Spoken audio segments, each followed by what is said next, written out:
Okay, so normally I wouldn't make a video like this. It's already kind of a niche subject or like anything like that. So yeah, me indulging in making a like a showdown content or anything on that regard is a bit off brand, I'd say. This isn't a Nuzlocke or this isn't Twin Leaf, but I saw this game from current Let's Go. So here, let me rewind. I saw this game from the current Let's Go Pikachu and Eevee tour, and this game kind of just made me. It kind of is the perfect example of one of the things that I feel like people aren't understanding about modern Let's Go Pikachu and Eevee overused. And granted, look, I get it. It's overused of Let's Go Pikachu and Eevee. It's not the most famous tier. It's not the most developed tier. It's probably the least developed overused tier in all of Smogon. Just period. Maybe BDSP is a little less developed, but I don't know.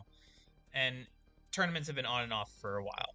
Now, I'm going to say something a bit controversial here in that most of the teams I've been seeing throughout the tournament, I'd say generally are just bad. Most teams have just been bad. Now, I'm not going to throw names or shade or anything like that out here. And I get that for a Let's Go tour, even if there is like a $25 cash prize, it's not like most people are just here to have fun.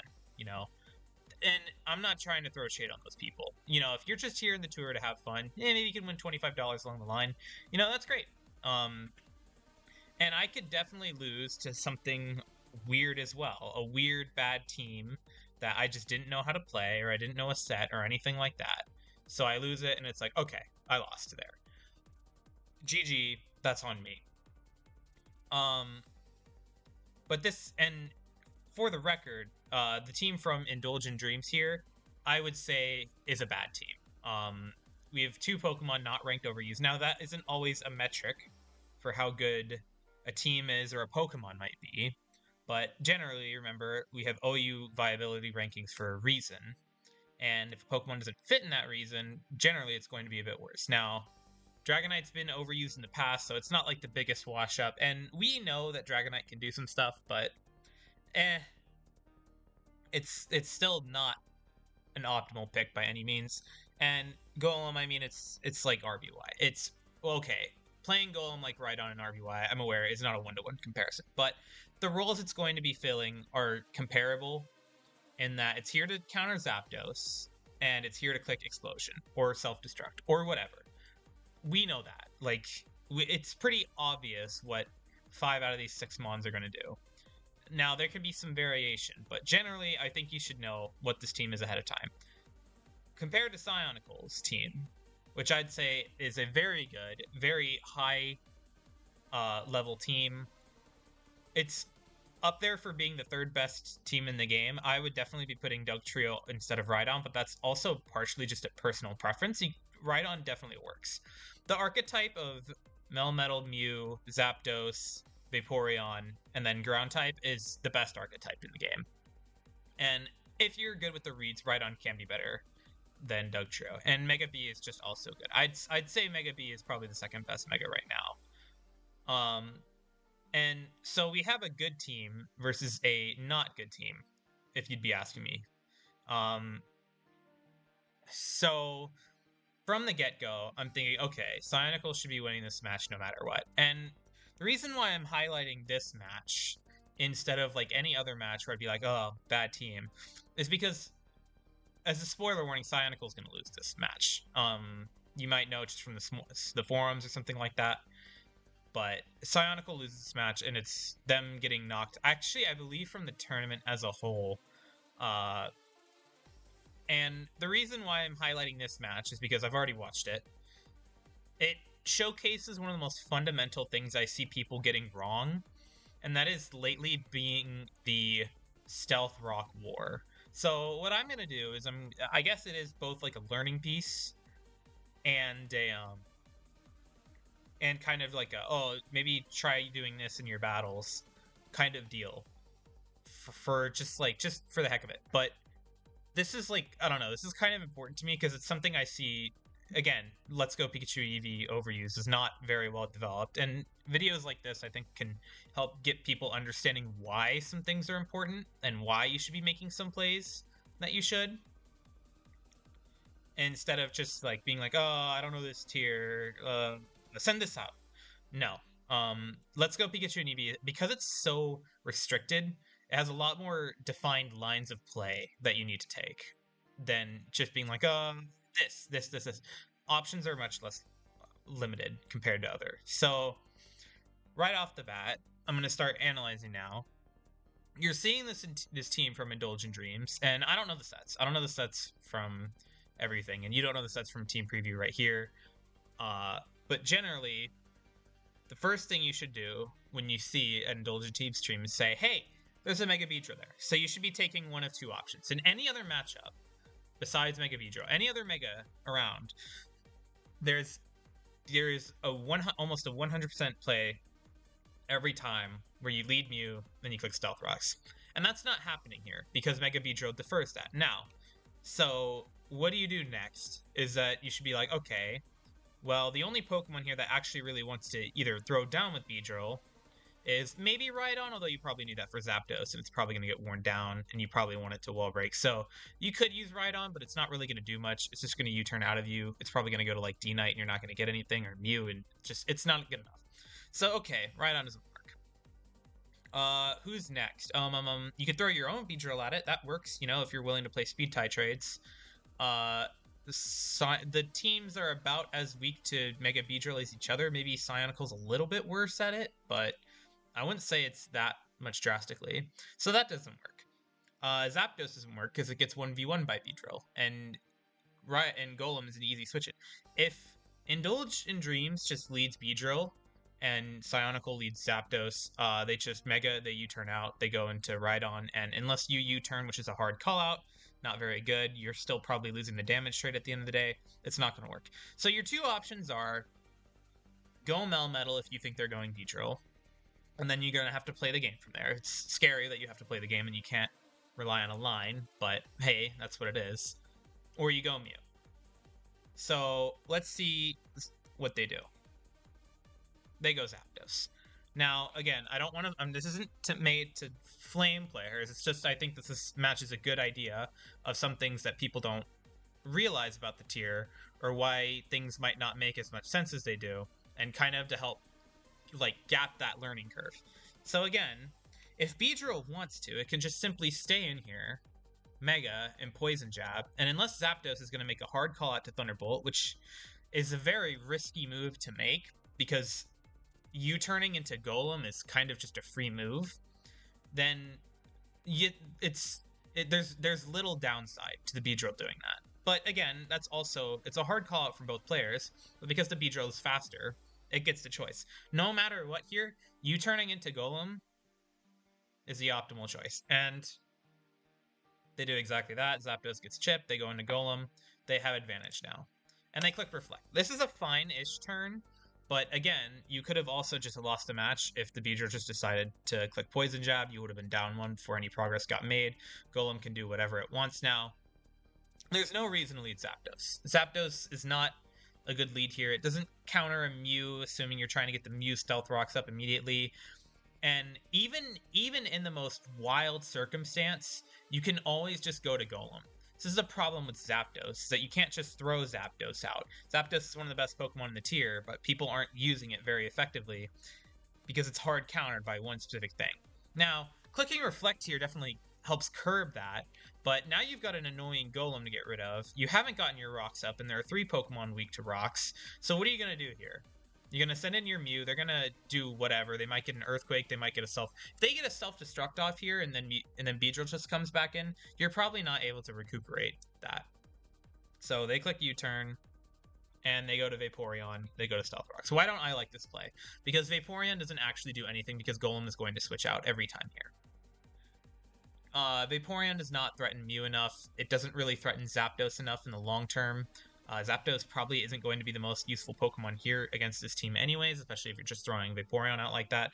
Getting the Stealth Rocks up, limit the Beedrill, limit the Zapdos, because otherwise Beedrill can just come in as many times as possible. And spoiler warning, this is something I'm going to bring up again. later. So Golem's not staying in here. You're basically required to click Surf or else you've made no progress. And then it's exactly what's going to happen. Now you click Ice Beam. I don't know whether that killed the Golem, and I'm not interested enough to find out. But effectively, Zapdos has come in here, and it can just roost. It can roost forever. It can roost and you don't make any progress. Or it can just do that. It can U-turn, and now Mew's coming out. And this is all a bit weird until you see that it's bulk up. And now a weird set looks a lot more threatening when you're dancing around too much. You're throwing your Vaporeon out. You know, you're staying in with Rhydon, which is already kind of a... I don't like Mega Drain Mew here. I don't like Scald Mew. But if they're clicking Stealth Rocks with Golem, you can definitely infer that this is either going to be a Nasty Plot Mew with Mega Drain, a Nasty Plot Mew with Psychic, which is also similarly scary. It can be so many things that's staying in here just to get your Mega Horn off, which is a good move. It's not going to kill a Mew clicking Nasty Plot and going for Mega Drain, and then you're kind of playing the game, but you're also still getting Stealth Rocks rubbed in at that same time. But there's just so many reasons that just staying in here, this is not the time to try and make a hard Cal out. The one thing that you need to do here is you need to get your Stealth Rocks up. Because again, these three Pokemon in the back are all weak to it, and Zapdos is kind of just going to come in for free every single time until you do. Sure, Rhydon walls it, but that's still going to be permanent chip over the long haul against your team, whereas you're not going to make anything against their team. So now Mew is like popping off, right? And this is a pretty good situation for Indulgent Dreams. And to pivot, they go to Zapdos. This is the wrong move again. You need to either limit it by clicking maybe Shadow Ball to hit it on the special side, clicking Yawn to eventually force it out. But again, they go to Zapdos. Now, if you have Toxic, this is a fine play, but with U-turn and Reflect already revealed, they're not going to have Toxic. So they're probably thinking, okay, I'm going to speed time, I'm going to click Thunderbolt, maybe eventually I'll break through it. And maybe you will break through it eventually. But again, there is no downside for Dreams just going to Golem here. And this is what I'm getting at with this video. It's not trying to flame Cyanical. It's just that this is kind of the thing you need to do when you play Let's Go, is you need to identify key lines. And Cyanical's kind of been playing without keeping those lines in mind. Getting Stealth Rocks up here does so much for the team because there's three Pokemon in the back, and your total damage across the whole team has been 54 is pretty good on Zapdos, but you're never going to guarantee that damage sticks without the rocks, and 12% on the Golem. Sure, there might be less damage overall on Cyanical's team, although it's about even more or less. But effectively, the damage is going to be 6% on this, 12% on this, 25% on this, 25% on that. All of that until they can get up Stealth Rocks, and the Mew is set up, and it's not doing it. So 100% Cyanical is losing here. And that might be different, you know, if you're using Stealth Rocks Mew, but... sorry, that might be different if they had the Stealth Rocks up already, which they had the opportunity right here to just click U-turn, go into Mew, get Stealth Rocks up, and you threaten Golem out pretty well anyways, especially with the Reflect up. So not taking the Stealth Rocks here, and this would also be another knock against me saying that people should be using, they should be using things like this kind of stuff. They should be clicking the automatic move a lot more of the time. This is what happens when you try to play the game too much, is you're staring down something like this, and you've got no immediate response. Losing to something weird here, maybe it's unexpected, but at the same time, the measures you could have been taking to prevent something like this were the same measures you would have been taking to prevent standard game plan. So again, Mew kind of just does this, you know, without any counterplay, because eventually you're probably just risking a bunch of speed ties, and you know, whatever, you're risking a bunch of speed ties. It is what it is. Maybe you'll break through it eventually, but a good player is not going to let you do that. A good player is just going to spam Roost until eventually they can't anymore, and they're going to keep stacking up bulk ups, and they're eventually going to threaten your entire team with Drain Punch, because Beedrill's not going to beat it without a crit. This is going to die. This isn't going to make progress. This is going to die. This is going to die, and this is going to die. So it happens for a while, and eventually, Indulgent Dream, I don't know how this happens, but they just make the right calls, and they get it to a point where Mew isn't doing anything. So that's pretty good play, you know, but again, it's risky. You're calling it out there. conversely, you could have just stayed in Vaporeon the entire time, and you wouldn't have risked anything. That's the problem here. That's the real thing I'm trying to highlight. Again, not trying to flame the players. I'm just saying that when you take the optimal line, when you're taking a more set guaranteed play, maybe you're not making as much progress as you could have been on that one turn, but it's also eliminating the risk of you just getting hit with like a Drain Punch here, losing 45% of your Vaporeon, accomplished against the entire team. So even though it's worked out here, because Mew has to switch out, and again, going to Beedrill, I don't like that, because there's really no reason for Vaporeon not just attack here. Or there's really no reason for Vaporeon to switch here, because you can just click Shadow Ball. I get that Vaporeon's health is kind of important, because you've got a Golem and a Melmetal you want to check, but still. And again, the Rocks is just rubbing in. Over the long haul, the longer the game goes on, the more Dreams is going to be ahead.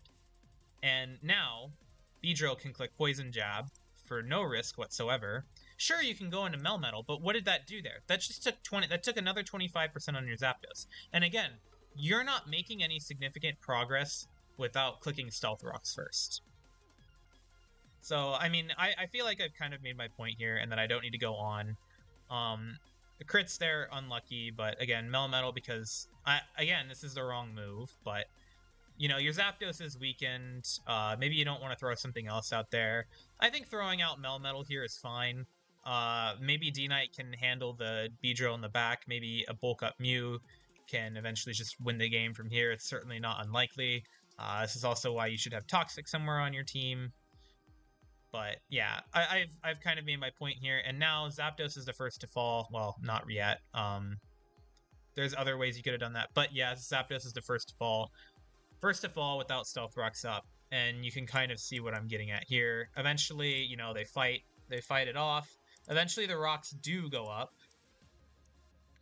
and all I can think about here is, wow, you could have got that up a lot sooner, and then you'd actually be threatening. Like, the Zapdos would be mostly dead with Stealth Rocks up. If you had Stealth Rocks up sometime before this, any time before this, the game would actually be at more or less an even state.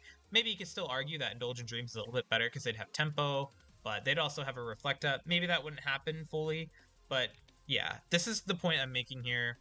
And I don't think it's just a let's go thing. I think this is kind of like a showdown thing in general, although it's harder when there's more options inside of the tier itself. But this is the point I'm making. Take the safe play more option. Acknowledge that you can't always read or outplay your opponent, and just play from there. There is no reason whatsoever to lead Zapdos here. Zapdos does not beat Beedrill. I get that seeing a Beedrill makes it very hard for you to gauge how you're going to exactly get your Stealth Rocks up. But also think about worst case scenario here too. If you lead Melmetal, they lead Beedrill, and you click Double Iron Bash, what is the worst thing they're going to do? They're going to go into Zapdos, and then you can just simply go into Rhydon. And then they're probably going to use U-Turn, maybe get their Mew in, and so then you can just go your Mew, and then you can get Stealth Rocks up, and maybe they go Beedrill again, but then you just go Melmetal. And that's a losing trade, but at the end of the day, you're not losing the game here. And you didn't lose the game here either. I want to emphasize, there's clearly some thought being done here. But when you look at the grand totality of it all, leading Zapdos does nothing for you because the play is so automatic. And this is why Indulgent Dreams wins at the end of the day, is that they get Stealth Rocks up by turn 2. Now, maybe getting Stealth Rocks up by turn 2 for Cyonical was a bit unrealistic, you know. Maybe that wasn't happening. Sure, you could do something like lead Melmetal here.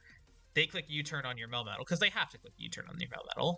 And then you click Ice Punch, and maybe you hit the Zapdos, maybe you don't. Maybe you click Double Iron Bash, and you hit the Zapdos kind of hard, but then they roost it off anyways. But you can still just go to Mew. What I'm saying here is that there's a bunch of options as long as you take the safe play. Even if your Mew is gone, if your Mew is gone and you have Stealth Rocks up here, and that is the only trade you made, I think that's a positive trade, because what's Mew doing here anyways? This is the problem with Mega Beedrill, is that Mega Beedrill, and why it's so threatening, is because it's always going to revenge kill your Mew. What else is Mew going to do here?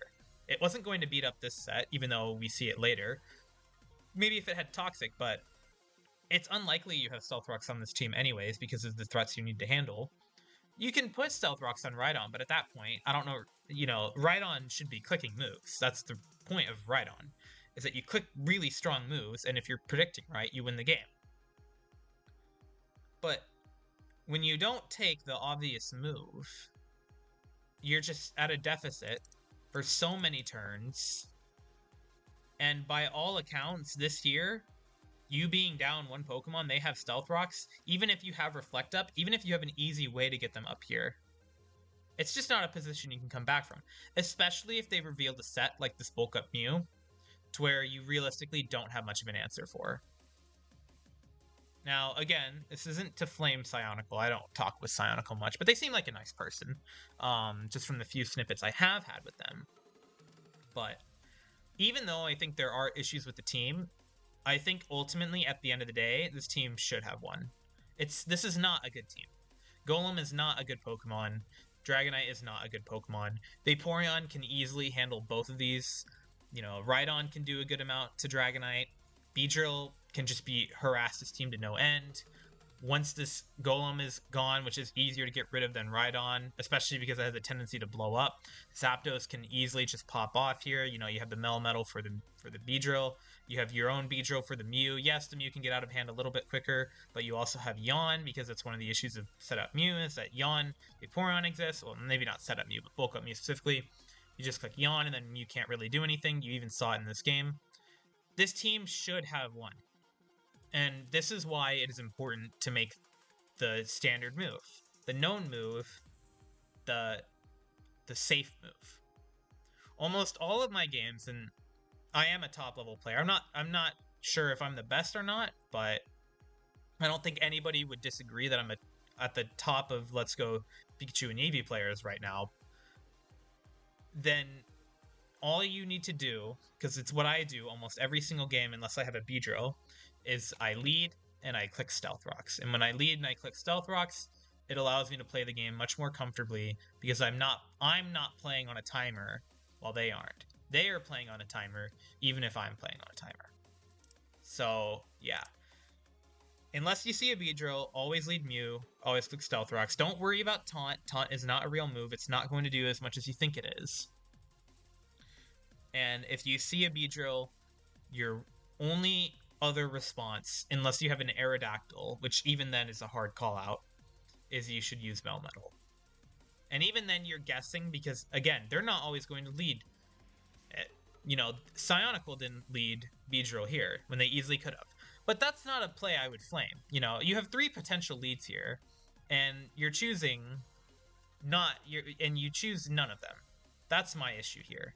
It's not that you didn't go Melmetal or that you didn't go Beedrill. It's that you went to a Pokemon that out the get-go does not make any real progress. That's the issue, and that's why I want to emphasize making the safe play ultimately. So